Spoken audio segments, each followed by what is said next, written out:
नमस्कार, प्रणाम, सत श्रीकाल, वालेकुम सलाम। मैं कौशल कुमार आपका क्रांति न्यूज़ चैनल की तरफ से हार्दिक स्वागत और अभिनंदन करता ही चाहूँगा। सबसे पहले दोस्तों आप लोग का स्वतंत्रता दिवस या 15 अगस्त के शुभ अवसर पर मैं एक बार पुनः हार्दिक स्वागत और अभिनंदन करता हूँ।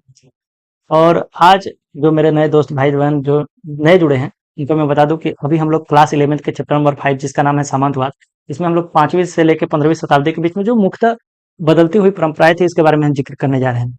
और हमने पिछले वाले क्लास में भी यह बातें बताई थी कि अच्छा हाँ, सबसे पहले आपको एक बात बता दूँ, जो नए मेरे भाई दोस्त हैं ना, वो पिछले वाला क्लास में कि इसलिए बोल रहा हूँ कि उसको एक बार जाकर आप देखिए और समझिए, ताकि क्या है ना कि आपकी रुचि तभी बढ़ेगी, आप शुरू से लेकर अंत तक जब इस क्लास को देखेंगे। अ, तो आप एक बार जाके देखिए, समझिए और नहीं समझ में आता है तो कमेंट बॉक्स में आप कमेंट भी करिए। और दोस्तों सबसे मैं एक बात पहले भी बोल चुका हूँ और अभी भी बोलता हूँ कि वैसे मेरे भाई दोस्त जिनको ये क्लास अच्छी लगती है, तो आप इसको ना अगले व्यक्तियों तक शेयर करिए जो आपके नए जो सहपाठी हैं। अ, तो अब क्या होता है ज्ञान बाँटने से बढ़ता है। और ये मेरे क्लास के एंड में अभी मैं नहीं कहूँगा कि कमेंट बॉक्स में कमेंट करके कुछ ऐसा पूछिए जो अभी इस सब्जेक्ट से रिलेटेड ना हो, लेकिन अभी मैं बताता हूँ 84, 29, 55, 98, 67 जो ऐसे मेरे भाई दोस्त हैं जिनको हिस्ट्री एकदम ही समझ में नहीं आती है, बिल्कुल भून है, तो उनके लिए मैं एक कॉन्टेक्ट नंबर मेरा है, ठीक है? आप इस पर लिंक करके आप शेयर केवल एक व्हाट्सएप करिएगा तो आपको सारा वीडियोज़ मेरे सारे लेक्चर्स एक ही जगह, एक ही प्लेस आपको या फिर जो भी डाउट होंगे मैं आपको समझाने का प्रयास करूँगा, ठीक है? अब हम लोग पिछले वाले जो क्लास में बात किए थे, द्वितीय वर्ग के बारे में, तो बता दें जो नए भाई दोस्त हैं कि वहाँ की जो सामाजिक व्यवस्था थी 3 स्टेट में विभक्त थी, जिसमें प्रथम वर्ग में पादरी आते थे, द्वितीय वर्ग कुलीन और तृतीय वर्ग जो कृषक दास समाज जो व्यवस्था था वे आते थे। तो अभी हम लोग आज बात करेंगे प्रथम वर्ग के बारे में। अगर समय बचता है तो तृतीय वर्ग के बारे में भी बातें करेंगे, समझेंगे। देखिए उस समय जो सबसे ऊपर हुआ करता था, जो चर्च का जो हेड हुआ करता था, वह अध्यक्ष पोप हुआ करता था। और पोप का एकमात्र ड्यूटी यही था कि लोगों के बीच में ना वह इस प्रकार से मतलब पोप धर्म का पूर्णतः नियंत्रण स्थापित कर लिया था। मतलब आप समझो इतना कि पोप अगर बोल दे कि पृथ्वी स्थिर है, सूर्य उसका चक्कर मारता है, तो उस बात को मानना ही पड़ेगा। इसी के चक्कर में आप देखे होंगे कि निकोलस कापरनिकस को भी ऊपर चढ़ा दिया सब। तो कहने को मतलब है कि पोप की बातें मतलब वो कहता था कि मैं जो बोल रहा हूँ वो ईश्वर चाहता है आप लोग से बात करना, ठीक है? ईश्वर आपसे डायरेक्टली बात नहीं कर सकता, वो मेरे द्वारा आपकी अपनी बातों को कहलवाता है। इसलिए मैं जो बोल रहा हूँ ये मत समझिएगा कि मैं बोल रहा हूँ, यह भगवान की बात को मैं आपको समझा रहा हूँ। हम्म, उस समय एक नया अपराध आया करता था, उसको आप अभी भी चलता है, आप सुने होंगे ईश निंदा। ईश मतलब भगवान, है ना? उनकी बातों को काटना यानी निंदा करना, ठीक है? इसका एकमात्र सजा क्या था? मृत्युदंड। ये इसका कोई और तोड़ नहीं था।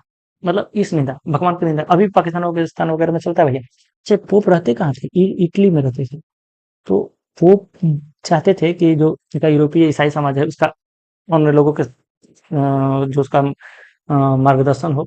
तो वो दो तरह के व्यक्तियों को बहाल करके रखा था। एक थे बिशप और एक पादरी। हाँ, रविकांत कुमार सही बोल रहे हो। तो पोप हर जगह जा नहीं सकता था, नहीं जाता था। इनका बिशप जो थे वहाँ का जो संपदा उपदा जो है संपत्ति है उसको देख रेख रख रखाव करना है भाई। 500 बीघा में खेत सब भूमि दी हुई है राजा के द्वारा, तो उसका रख रखाव करना सारा जिम्मेदारी ये सब बिशप के और साथ ही साथ वो प्रवचन भी दिया करता था। हाँ, पादरी था मतलब संपत्ति पर उसका कोई अधिकार नहीं था, लेकिन हाँ प्रवचन दे सकता है, समझा सकता है, यही सब उसका काम था। अच्छा देखिए वो भी कहता था कि मैं ये जो संपत्ति है इसको मैं रखूंगा नहीं अपने पास। इन दोनों को विवाह करना अलाउ नहीं था। मतलब कि जो बिशप है, जो पादरी है, वो विवाह नहीं सकता। वो भी कहता था कि मैं विवाह नहीं करूंगा। जो संपत्ति जो धन संपदा आई है उसको हम लोग चर्च को बढ़ाने में आगे ऊपर ले जाने में इसको आगे अग्रसर करने में हम लोग खर्चा करेंगे, ठीक है? तो इस प्रकार पोप का अपना नियम चलता था। और राजा द्वारा जो भूमि विधान अच्छा राजा और पोप के बीच में एकदम बढ़िया गठजोड़ था। हाँ, गठबंधन हुआ करता था कि भाई राजा कहता था कि आप लोगों को राजा का दैवीय के बारे में जो राजा के इस प्रकार क्या है, भगवान का रूप है, ये सब समझाइए, लोगों को समझाइए, प्रेरित करिए, वो हमारे खिलाफ न जाए, न भड़के। क्योंकि हम अगर बात को बोलेंगे तो हमारा बात नहीं मानेगा। तो आपका संडे संडे जाकर लोगों के बीच में यह भूमि दी है, भूमि में आपका ये चर्च होगा, इसमें लोगों को संडे संडे बुलाइए, माइंड वॉश कीजिए, ब्रेन वॉश कीजिए, समझाइए कि हम कौन हैं। कि वो बहुत ही एकदम शक्तिशाली जो मतलब, हाँ, प्राचीन था, राजा पर निर्भर नहीं था वो। और उसको भी दो प्रकार के कर लेने का अधिकार था, एक टाइड और एक टाइल। बताओ इसमें से दोनों कौन सा पोप द्वारा लिया धार्मिक कर्म था? तो एक टाइल रहता है कि राजा द्वारा, और टाइड से टीठे बोलते हैं, ये पोप द्वारा, चर्च द्वारा लोगों पर धार्मिक कर लगाया जाता था। तो देख लो, लोगों को कर भी लगाने का अधिकार है। अच्छा, जो पुरुष जो पादरी वगैरह थे वो शादी कर सकते थे? नहीं। इसलिए अगर मान लो शादी वादी हुई भी नहीं किया, बाल बच्चा नहीं हुआ, तो उस धन संपत्ति का क्या करेंगे? उसको अपना कैथोलिक चर्च को आगे बढ़ाने में अपना उसका, हाँ, समझ रहे हैं ना बात को?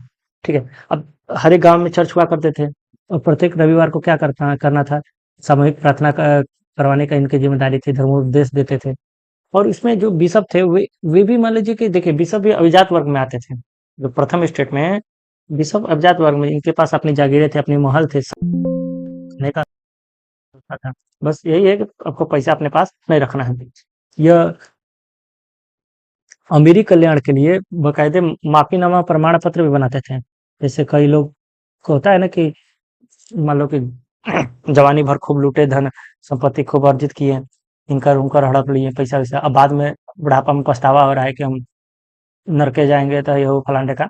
ये बकायदे माफीनामा प्रमाण पत्र बनाते थे, कहते थे कि देखिए, अगर मान लीजिए 500 करोड़ का आपने पैसा इकट्ठा किया है, तो उसमें से 50 करोड़ दीजिए, और हम आपको भगवान के द्वारा माफीनामा सर्टिफिकेट बनाएंगे, भगवान आपको माफ कर देगा। मतलब देखो, गांव में भी आप लोग देखे होंगे, पंडित जी वगैरह, पंडित जी वगैरह का देखिए। अभी मैं आपसे एक रिक्वेस्ट करना चाहूंगा, मैं किसी एक समुदाय या किसी एक जाति को लेकर विशेष इंगित नहीं कर रहा हूँ। मैं आपको बस केवल समझाने और मनोरंजन की दृष्टि से आपको एक बात बताना चाह रहा हूँ। देखे होगे पंडित जी वो लोगों का, जी तो खाते हैं, मर तो खाते हैं, कहते हैं ना, पंडित और नाउ। इन लोग का अपना जुगाड़ करके बैठे हुए हैं। अब मान लो जो शादी विवाह पड़ा है, तो शादी विवाह में जो पैसे प्रति होते हैं, वो लगन वगन का समय में वो खुद पंडित जी वगैरह अपने में बांट उट लेते हैं, रख लेते हैं। मंदिर में जो चढ़ावा चलता है, ये भी उनकी आय का एक स्रोत है। अभी देखे होगे कि हाल ही में चर्चा का मुख्य केंद्र रहा है, या अयोध्या मंदिर में जो न्यास समिति थी, उसमें से कई करोड़ों अरबों रुपए का राशि का गबन कर दिए लोग। आज तक ईडी या सीबीआई का छापे मारा रहा है, उन्हें कुछ पता नहीं चला। तो वहां का जो रहने वाले व्यक्ति थे, वही लोग न किए होंगे मेरे भाई, अजीत कुमार। हाँ, आप लग रहा है कि आपको बहुत कष्ट हो रहा है। मैं इसलिए बोल रहा था कि मैं किसी को कष्ट पहुँचाना नहीं चाह रहा हूँ। लेकिन अभी देखिए, इसके खिलाफ आप बोल भी नहीं सकते। मैं पंडित जी लोगों को बुराई नहीं कर रहा हूँ। मैं बुराई उन व्यक्तियों को कर रहा हूँ जो मंदिर में ले जाकर जो भगवान को मतलब कमीशन देते हैं। तो हमने 5 करोड़ रुपया लूट लिया, तो इसमें से 10 लाख आप भी रख लीजिए भगवान जी। अरे यार, भगवान, भगवती, देवी माई, तुम्हारे अल्लाह ईश्वर जो भी हैं, इनको पैसा की जरूरत है क्या? मतलब अगर पैसा की जरूरत रहती तो एक बात, यार गरीब जो है, सहाय है, जो बेसहारा है, उसकी अगर आप मदद करते हो तो एक बात समझ में भी आती है, चलो यार कोई बात नहीं, गरीब था, 10 दिनों से भूखा था, उसको ने आपने रोटी खिला दिया, उसको तो नहीं दे सकते हो, उसको दुत्कार देता है लोग। तो चीजें बहुत सारी हैं। जैसे मान लो कि किसी का प्राण नहीं टूट रहा है, पंडित जी अपन गए एकदम, कहेंगे गोदान कर दो, एकदम बढ़िया बछड़ी दे दो नस्ल का, एकदम हम इनको तुरंत स्वर्ग की प्राप्ति करवा देंगे। अब मान लो कि कई लोग, चलिए इनके झांसे में आते भी हैं, कई लोग करवाते भी हैं। देखिए, आप इसके खिलाफ नहीं बोल सकते, क्योंकि धर्म जो है ना, कार्ल मार्क्स ने बोला था, पहले ही बोला था कि धर्म जो है अफीम के समान है, मतलब गांजा, समझते हो ना? उन्हें इसके खिलाफ बोलना कि आपको प्राण से हाथ धो बैठना है, ठीक है? तो क्या है, अरे भैया देखो, इसमें हमारे जो भारतीय जो इसमें चल रहा है व्यवस्था है, इस तरह से देखोगे तो मान सकते हो कि जो जो बड़े बड़े पद पर आसीन व्यक्ति, जो मंत्री वगैरह हैं, खुद पोप बने बैठे हुए हैं, इनके खिलाफ कैसे बोल सकते हो? अगर अब जो अभी हाल ही में आप देखोगे कि जंतर मंतर पर या अन्य जगहों पर जिस प्रकार से बच्चों का इतना, अगर मान लीजिए कि यह अगर एकजुटता नहीं रहती, तो ये लोग मानने को भी तैयार नहीं थे कि ऐसा कोई चीज हुआ है। अब तो देखिए, धर्मेंद्र प्रधान जी को मैं, देखिए अभी इसके चक्कर में नहीं बोलना चाहता, बोला तो इसको आपको 2 मिनट के अगर आपको समय है तो समझ जाइएगा। देखिए, बच्चों का एक अपना यूनियन नहीं है, लेकिन किस तरह से मतलब कोई अपना एक उसको मंच देता है, जो जिसको कई दिनों तक नजरबंद करके रखा गया था। मैं उनका नाम नहीं लेना चाहूंगा। हाँ, उनके ऊपर थ्री इडियट मूवी बनी है, वांगचू की। आप सुनिए ना, अगर ऐसे मुख्य मुख्य व्यक्ति अगर हम लोगों का साथ नहीं दिए रहते हैं, तो क्या यह आगे बढ़ सकता था? क्या आंदोलन या आगे जा सकता था? क्या हम अपनी बातों को रखवा सकते थे? मैं नहीं, मुझसे इस बात से मत पूछना कि मैं खुश हूं या ना खुश हूं धर्मेंद्र प्रधान जी का इस्तीफा देने से। मुझे उससे कोई लेना देना नहीं है भाई, दूर दूर तक मुझे उससे कोई लेना देना नहीं है। मेरे घर के नहीं है। दूसरी बात कि कोई भी अगर बैठेगा तो उसी पार्टी से बैठेगा, उसी पार्टी पर, हाँ, उसको एक डर रहेगा, ये अलग बात। और बिहारी, ये तो मत कहो यार। देखो, ना पूछ रहा था, सर टीयर गैस नहीं है? वो बोल रहा है अगला करिया के, हाँ हाँ है। मतलब ऐसा, मतलब बैरिकेडिंग में लेकर भाग गया सर। तो एक सब देखो, मैं इसमें कोई खुश नहीं हूँ या ना खुश भी नहीं हूँ। या तो मतलब एक तरह से उसमें कई लोग होते हैं ना कि अपना रोटी सेकने के लिए भी राजनीतिक पार्टियां घुस जाती हैं। सब अपना क्रेडिट लिया कर रहे हैं, लेंगे, उससे हमसे कोई लेना देना नहीं है। कई लोगों ने लाठी खाया, कई लोगों के ऊपर है, बहुत सारे बच्चों के पास ऐसे, मैं खुद जानता हूँ कि उनके, मैं किस तरह से वो गरीब परिवार से आते हैं, और किस तरह से वो इतना मेहनत करके, इतना जूझ करके वो अपने बातों को सहज तरीके से सरकार के साथ रख रहे थे। मैं उनकी प्रेरणा को समझ सकता हूँ, कितना लाठियां खाने के बाद भी, मतलब कहते हैं ना कि गांधीवादी तरीके से अपने विचारधारा को व्यक्त कर रहे थे। लेकिन उसमें कई लोग हैं जो उग्र भीड़ का सदस्य बनकर हम ही लोग को प्रभावित करने पहुंच गए थे। तो मैं उनका सपोर्टिव नहीं हूँ। तब अभी कहाँ बात चल रही थी, पंडित जी के ऊपर कहाँ बात चले गए वहां पर। चलो ठीक है, तो यही बातें होती हैं। मान लो जो मर जाने के बाद भी नरक, मान लो कि कहते हैं कि नारायण बलि दे दो, महामृत्युंजय जाप करवा दो, इन सबसे भी जो पैसा का आमदनी का स्रोत होता है, ये लोग अपना कल्याण ही तो करते हैं। तो यही चीजें था। चलिए अब बात करते हैं तीसरे पॉइंट की तरफ। क्या बात कर रहे हैं? देखिए, उस समय क्या हुआ कि अन्य लोग जो थे, जो जो पोप नहीं बन सकते थे, पादरी या बिशप नहीं बन सकते थे, कारण भी था। देखिए क्या कारण था, उसकी एक कुछ प्रमुख शर्तें हुआ करती थी कि पोप कौन बनेगा, पादरी कौन बनेगा। ये देखो, होता है ना कि मान लीजिए कोई शारीरिक रूप से बाधित व्यक्ति है, जो मान लो जो कि विकलांग है, जिसके पास आंखें नहीं है, हाथ पैर नहीं है, तो अगर मान लो ऐसे लोग जो है प्रवचन में शामिल नहीं हुआ करते थे, नहीं शामिल होने देते थे ऐसे। क्योंकि मान लो कि कहते थे, जो जनता ही मान लो ये सवाल कर दिया कि आपके साथ जब अन्याय हो गया, भगवान ने आपके साथ ही ऐसा कर दिया, तो हमको क्या गारंटी है कि आप हमको पूर्ण रूप से मतलब समृद्ध बनाएंगे? या फिर ऐसे लोग थे जो कृषक दास थे, आगे हम बात करेंगे कृषक दास के बारे में, जो हाँ, भूमिहीन मजदूर जो थे, और तीसरे स्टेट वाले, तो उन लोग को भी पादरी अभी से बनने का कोई अलाउ नहीं था। और जो महिला, मान लीजिए कि उसके पास अथाह संपत्ति होने के बावजूद भी वो अगर चाहती है कि हम पादरी बन जाएं या बिशप हो जाएं, इनका मान लो धार्मिक रीति रिवाजों में विश्वास हो, ईश्वर में विश्वास होने के बावजूद भी इनको भी अलाउ नहीं करता था। अब बेचारी ये तो कपार फाड़ फाड़ कर रोने लगी क्या, अरे बापा ओ बापा, हमरा बाप ना बने दे, अरे हमरा पादरी ना बने दे। बेचारी, समझ लो इनके साथ कितना अन्याय हो रहा था। अब ये भी सोच रहे थे कि हम भी ऐसा कुछ धार्मिक अनुष्ठान कर लें कि हम, ताकि हमको भी स्वर्ग की प्राप्ति हो। ले बेचारे को अलाउ नहीं कर दिए लोग, तो इन लोग को अलाउ नहीं था। तो ऐसे लोग जो अत्यधिक धार्मिक व्यक्ति थे, है ना, जो मतलब कि चाहते तो थे कि पादरी या पोप या भिक्षु का वो मतलब कि विश्व पादरी बन जाए, लेकिन वे नहीं चाह सकते थे। तो वे भिक्षु का रूप धारण कर लिए, मतलब ये अपना एकांत वास रख के कहते चलो हमको उसमें ना अलाउ करोगे, लेकिन ऐसा थोड़ी है कि हमको पूजा पाठ से या ऐसे चीजों का रोक सकते हो। तो वे अपना अपना एबे बना लिए, अबे को ही आगे बोलते हैं, मोनेस्ट्री बना ली, जिसको आगे चल के हम लोग इसको मठ बोलते हैं। तो नहीं करो बौद्ध मठ, बौद्ध मोनेस्ट्री। तो यही चीज आगे वे अपना अपना मतलब कि गांव से कहीं दूर जाकर एकांतवास रहने लगे, और लोगों को समझाते हुए थे, आओ इधर आओ, इधर आओ, हमारे पास आओ, हम उनसे तगड़ा आशीर्वाद देंगे, है ना। जो चीज वे कर सकते हैं तो हम भी कर सकते हैं।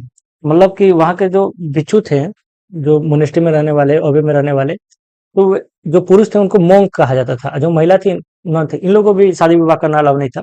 मतलब वो अपना अलग अलग आबे बनाकर रहने लगे थे। तो एक तरह से इन लोग का भी मतलब पैरेलल चलने लगा था। कुछ दिन में आप देखोगे कि मोनेस्ट्री में ओबे में अब मतलब जो चढ़ावे आते थे, तो ये भी अपने अपने मोनेस्ट्री को आगे ऊपर बढ़ाने में मदद करने लगे। तो देखेंगे कि छोटे छोटे समुदाय से सैकड़ों समुदाय जुड़ते गए। पहले 500 हजार, 1,500, 2 लाख, 10 लाख, धीरे धीरे अथाह संपत्ति इन लोग भी देखोगे कि चर्च के एकदम बराबर पैरेलल चलने लगे थे।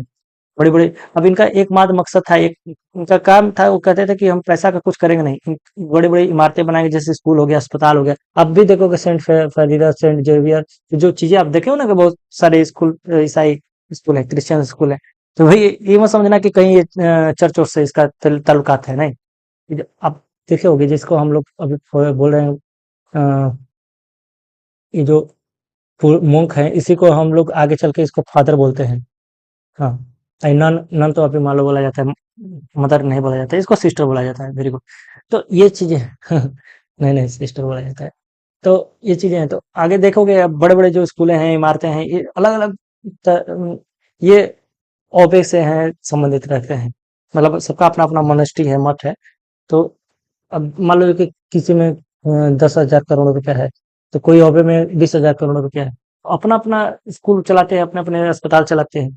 तो भिक्षुओं का जो ऐसे अब इसमें भी हुआ था कि ये भाई एकांतवास रहते थे, एक जगह रहते थे, धार्मिक प्रवचन दिया करते थे।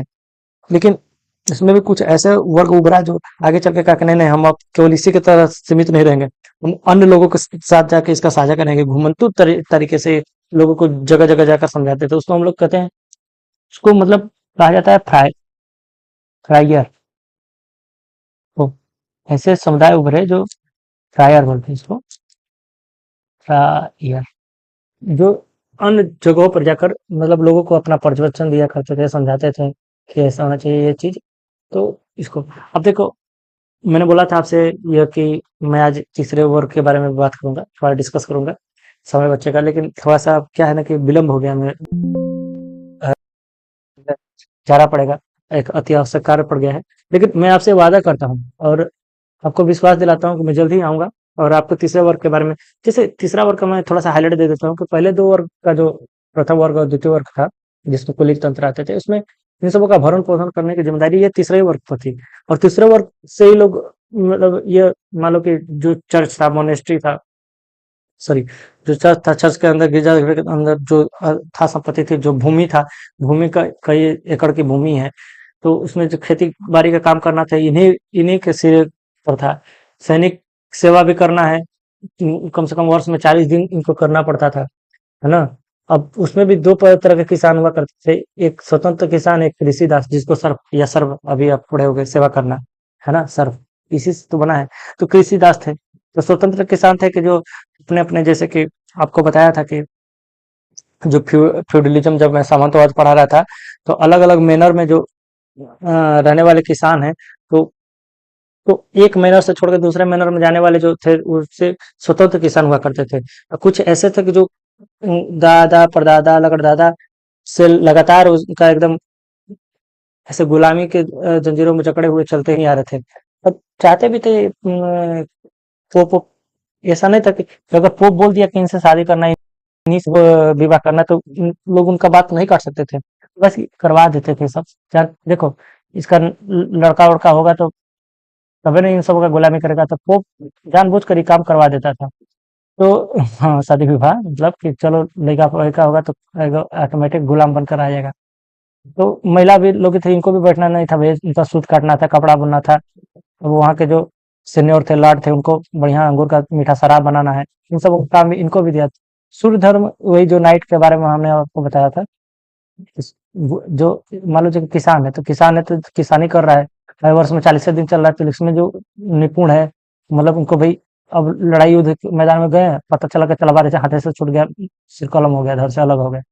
तो उनको बढ़िया बाकायदा ट्रेनिंग दिया जाता था, घोड़ा दिया जाता था, घोड़े नहीं चलाने आएगा तो फिर कैसे चला युद्ध करेगा। तो इनको बाकायदा क्षेत्र में युद्ध करने के अलग से उनको प्रैक्टिस कराने के लिए उसमें छाट कर रखा हुआ करते थे, जिसको हम लोग नाइट या घुड़सवार बोलते थे। इसी को हिंदी में सूर्य धर्म बोलते हैं, ठीक है। इसके बारे में अगर आपको देगा कि सूर्य धर्म के बारे में विवेचना कर दिए, तो आप नहीं कर सकते हैं क्या। चलिए, आगे वाले क्लास में हम लोग इसके बारे में फुल डिटेल में चर्चा करेंगे। तब तक के लिए दीजिए इजाज़त। नमस्कार, धन्यवाद।